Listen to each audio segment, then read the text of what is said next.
Hey guys, it's me again. I do hope you're all staying safe and healthy. I have 5 books for you today. They are all thrifted. I got them for very low prices, which is the best part. 4 of these are in the old Penguin English Library editions. And one is in the Barnes & Noble Classics edition. I got them from KIMYAN Bookshop. If you're in the Philippines, especially if you're in Davao City, and you're trying to find some classic finds, please check them out. They're a Davao-based bookstore. I have their FB and Instagram links down below, so I do hope you check them out. Let's get to the books. For our first book, I actually screamed a little when I saw it because I was actively trying to find a secondhand copy. It's North and South by Elizabeth Gaskell in this old Penguin English Library Classics edition. So these Penguin English Library Classics in the old format is actually smaller than the new Penguin English Lib editions. So let me show you. This is the newer version and this is the old one. So okay, let's put them both together and see, it's shorter. It's a little bit smaller than the new one.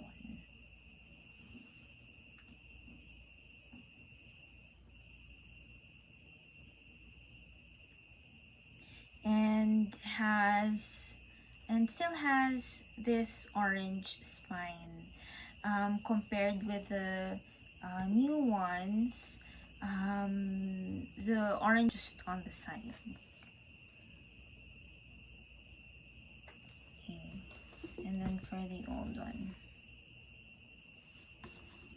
just like the newer versions, these old versions still also has the picture of the authors on the covers. So the first book I got is Elizabeth Gaskell's North and South. Published in 1854, this is one of Elizabeth Gaskell's best-known works and is considered as a social novel since this depicts the bleak conditions of the working poor of Victorian Manchester. This is her third novel and features her protagonist Margaret Hale, who is considered by scholars as one of the most original heroines of Victorian literature. Interesting fact, this originally appeared as a serial in a magazine that was edited by Charles Dickens. In fact, it was Charles Dickens who insisted and imposed that Gaskell name this novel North and South. When Gaskell was working on the final chapters of his novel, she remarked, it was said, that she'd rather give this the title Death and Variations. On screen is a cover of an 1867 edition, illustrated by George du Maurier, Daphne du Maurier's grandfather.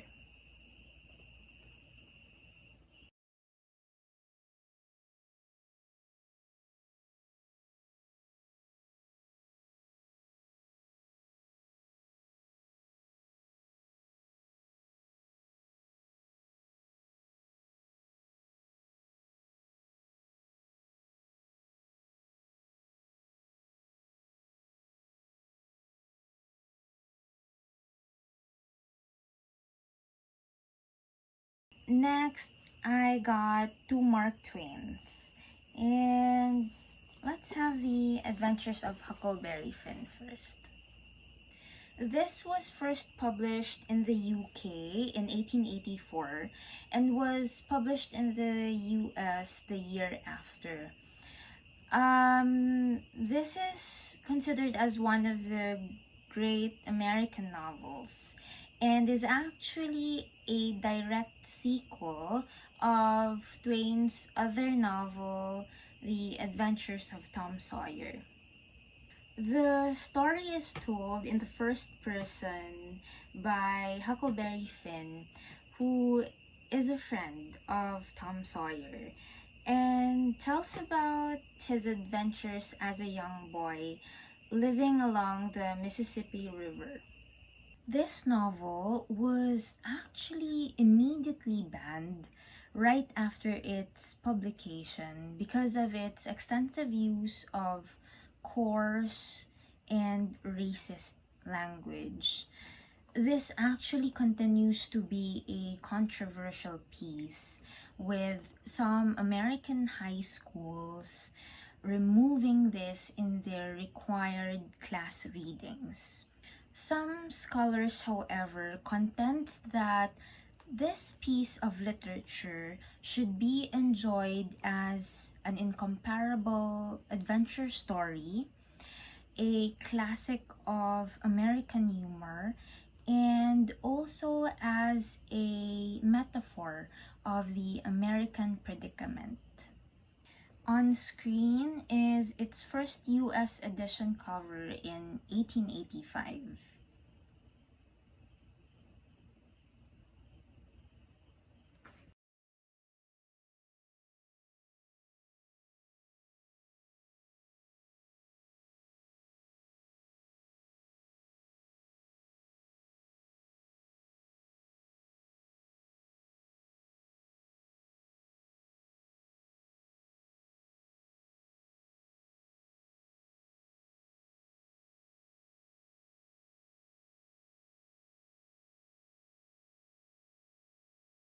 Another Mark Twain book, Pudd'nhead Wilson.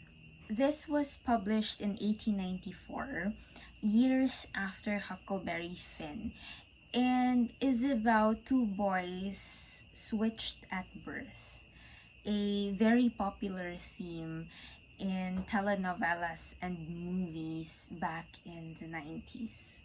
Gamit dito na hindi sa'yo. Hindi ako magnanakaw. Buti naman naisipan mo nang umalis dito.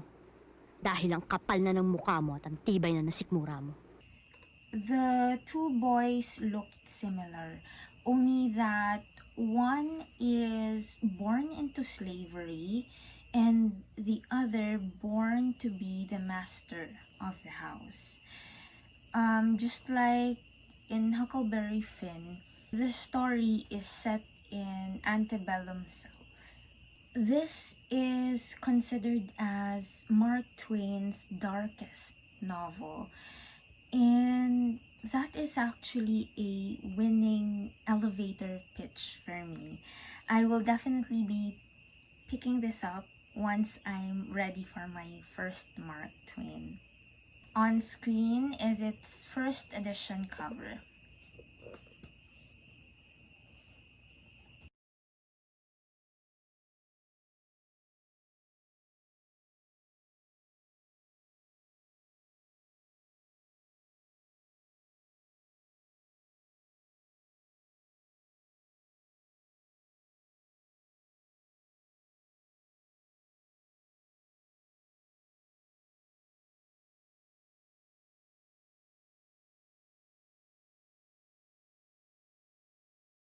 For our next book, we have Henry James, The Europeans. And if you've seen some of my videos where I talk about Henry James, you'll know that most of his prose are daunting and quite cumbersome. But Henry James challenges me, and so this is why this is here. So, subtitled A Sketch, this was published in 1878. This is a comedy which compares and contrasts the attitudes and behaviors of two visiting cousins from Europe from that of their American relatives. It is said that this story is a comparison of the old world experience versus the new world innocence.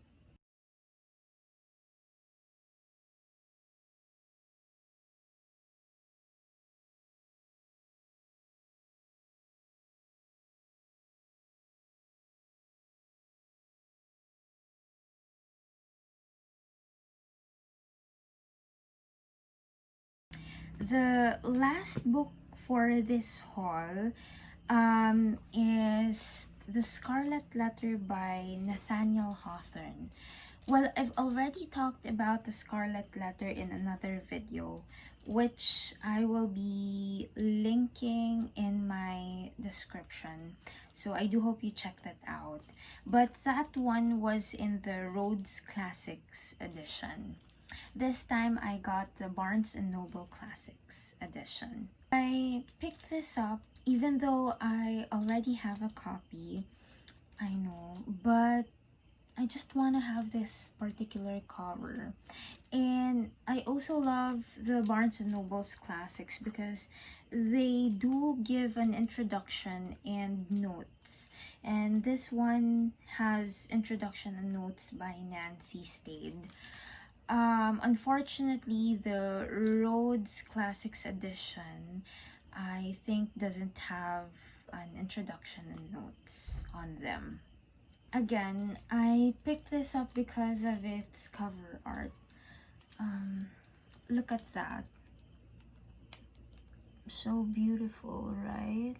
This is apparently a painting called The Scarlet Letter, done by the French painter Hugues Merle in 1861. The novel was published in 1850, so that means that this painting was created 11 years later. Hawthorne regarded this painting as the finest illustration of his novel.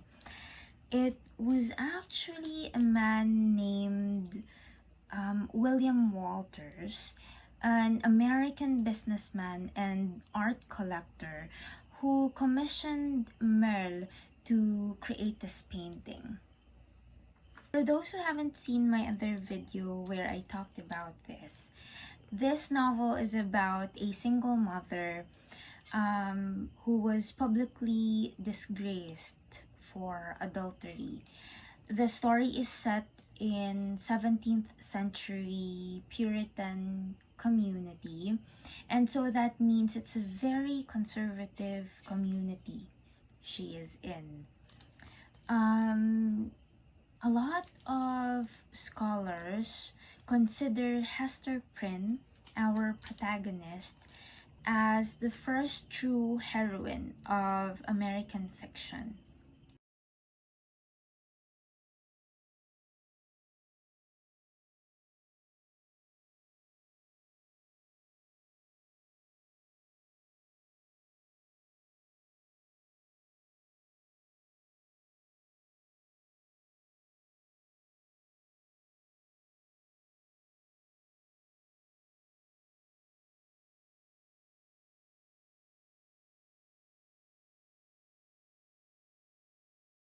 There you go. These are the books that I have for you today.